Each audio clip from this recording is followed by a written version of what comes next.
Hello everyone. Today we will talk about how to fix the app of Blinkist.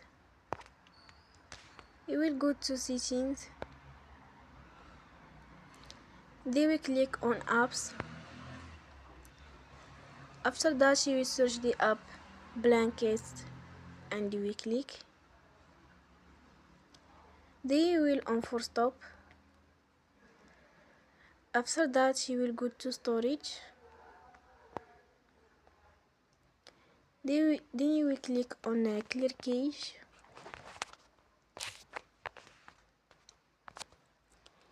You will go to Play Store and then you will update your app. Don't forget to support us by like and subscribe. See you next time and thank you for watching.